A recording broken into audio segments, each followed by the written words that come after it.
ছিলাম, আমার কোনো কথা শুনিনি, আমাকে সব কিছু দেওয়া হচ্ছে। আমি কিন্তু করিনি, আমি বললাম, আমাকে সেখানেও সে বলতে দেয়নি, আমাকে নিচে নামিয়ে দিল, আমার কথা শুনছে না, সরকারি আমাকে বোঝাচ্ছে। আমি এতদিন চুপ ছিলাম, আমাকে সব জায়গায় ভয় দেখাচ্ছে।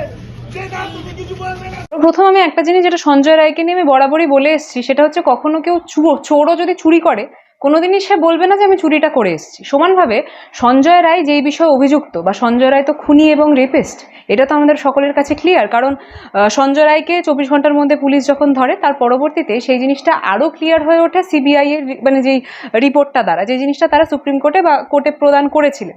তো তার পরবর্তীতে যদি আমি এই জিনিসটা দেখি যে সঞ্জয় রায়কে যদি আমরা মনে করি যে সঞ্জয় রায় বলবে যে আমি অভিযুক্ত, হ্যাঁ আমি খুন করেছি বা আমি এই করেছি, সেটা কিন্তু স্বাভাবিক নয়। কোনোদিনই কোনো অভিযুক্ত এই জিনিসটা বলবে না যখন সে জানে যে তার নিয়তিতে এই জিনিসটাই লেখা আছে যে তাকে দিন শেষে ফাঁসির মঞ্চেই দাঁড়াতে হবে। সে কোনোদিনই বলবে না যে আমি অভিযুক্ত। এটা অত্যন্ত স্বাভাবিক। তো আজকে আমরা এই জিনিসটা যখন সঞ্জয় রায়ের কথা উঠেছে, আমরা বারবার একটা কথা বলছি যে গোটা যে লড়াইটা জাস্টিস কেন্দ্রিক অর্থাৎ তিলোত্তমা কেন্দ্রিক লড়াইয়ের বিষয়ে আমরা লড়বো ভেবেছিলাম, এবং প্রত্যেকটা মানুষ মিলে আমরা পথে নেমেছিলাম এক কণ্ঠে যে justice for Tilottama, justice for RG করের জন্য। ঠিক সেই জিনিসটা আজকের দিনে দাঁড়িয়ে তোমার প্রত্যেকটা অর্থাৎ তোমার চ্যানেলের দর্শকরা এই জিনিসটা আজকের দিনে দাঁড়িয়ে স্পষ্ট হয়ে গেছে যে কিভাবে গোটা বিষয়টাকে জাস্টিস ফর সঞ্জয় রায়ের দিকে ঘুরিয়ে দেওয়া হচ্ছে। এবং আজকে যখন আমি এই ভিডিওটা যখন তোমার সাথে তোমার চ্যানেলে বসে যখন আমি কথাটা বলছি, ঠিক এই সময় গোটা বিষয়টাকে কিভাবে ঘুরিয়ে দেওয়া হচ্ছে সেটা কিন্তু আমি তুমি প্রত্যেকেই বুঝতে পারছি, এবং তোমার চ্যানেলের প্রত্যেকটা দর্শক। তো আমি বারবার একটা জিনিস বলবো, আমরা একটা জিনিস চেয়েছি দিনের শুরু থেকে, সেটা হচ্ছে তিলোত্তমার জাস্টিস। আমরা বারবার একটা জিনিস চেয়েছি যে খুনটা করেছে, যে মূল অভিযুক্ত, তার ফাঁসি হোক। এবং সেই সঞ্জয় রায় যখন আজকে প্রমাণিত অভিযুক্ত, আমরা চাই যে দ্রুত গতিতে তার ফাঁসি হোক, এবং তিলোত্তমার স্বাভাবিকভাবে তার ফাঁসির পরবর্তীতেই তিলোত্তমা জাস্টিস বাঁচানোর চেষ্টা করছে সঞ্জয় রায়। অবশ্যই করছে। আমি সূত্রের খবরে একটা জিনিসও জানতে পেরেছিলাম, সেই বিষয়টা হচ্ছে কুণাল ঘোষ একটা জিনিস পোস্ট করেছিলেন, যেটা হচ্ছে সূত্রের খবরে এই জিনিসটা জানা গেছিল যে যদি সঞ্জয় রায়কে নিয়ে আমরা ফাঁসির, যেটা স্বাভাবিকভাবে আমরা প্রত্যেকে চাইছি যে খুনি যে অভিযুক্ত তার ফাঁসি হোক, তার কিন্তু তখন কথা উঠেছিল যে তার যদি ফাঁসি কেন্দ্রিক কথাটা ওঠে তখন কে তার হয়ে দাঁড়াবে। তখন এই সূত্রের খবর দিয়ে আমরা এটাও জানতে পেরেছিলাম যে তার পাশে দাঁড়াবে হচ্ছে বিকাশ রঞ্জন ভট্টাচার্যের মতো একজন মানে কি বলবো, একজন অ্যাডভোকেট। তো বিকাশ রঞ্জন ভট্টাচার্য কোন দলের সাথে যুক্ত সেটা আমি আপনি প্রত্যেকেই জানি।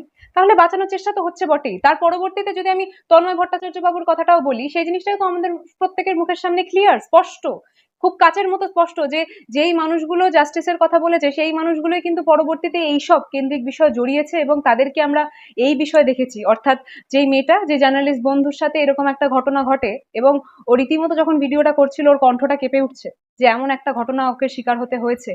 তো যখন আমরা জাস্টিসের লড়াইটা করছি, তার মাঝখানে কোনো একটা জার্নালিস্ট অর্থাৎ 4টে স্তম্ভের মধ্যে একটা স্তম্ভকে যখন এইভাবে সাফার করতে হয়, তাহলে আমরা বুঝতে পারি যে এই প্রত্যেকটা মানুষের কতটা নোংরা ভাবনা চিন্তা হতে পারে, এবং সেটা কাচের মতো স্পষ্ট আমার, আপনার এবং প্রত্যেকটা মানুষের কাছে। একজন বললেন যে বিনীত গোয়েল, যেমন সঞ্জয় রায় বিনীত গোয়েলের নাম বলেছে, বিনীত গোয়েল হয়তো একদিন মমতা বন্দ্যোপাধ্যায়ের নাম বলবে। বিনীত গোয়েল সঞ্জয় রায় বিনীত গোয়েলের নাম বলেছে, এবং বিনীত গোয়েল মমতা বন্দ্যোপাধ্যায়ের নাম বলবে। আমি ওনাকে একটা কথা বলতে পারি, নাম বলা নিয়ে কিন্তু দিনের শেষে ভার্ডিক্ট হয় না, জানেন তো। উনি হয়তো এই বিষয়ে অজ্ঞ, ওনার এই বিষয়ে জ্ঞান নেই।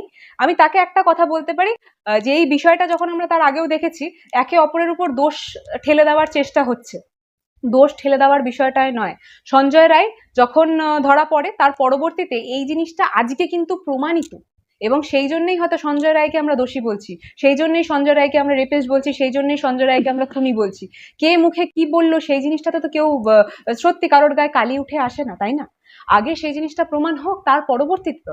কিন্তু সঞ্জয় রায়ের কথাটা যখন আমি এবং প্রত্যেকটা দর্শক দেখছে, যে আমি বলছি, আমার পাশাপাশি 10টা মানুষ বলছে, সঞ্জয় রায় কিন্তু এই গোটা বিষয়ে একদম ক্লিন চিট। মানে আমরা বুঝতেই পারছি যে মানে ক্লিন ভাবে এই জিনিসটা স্পষ্ট আমাদের প্রত্যেকের চোখের সামনে যে উনিই আসল অভিযুক্ত।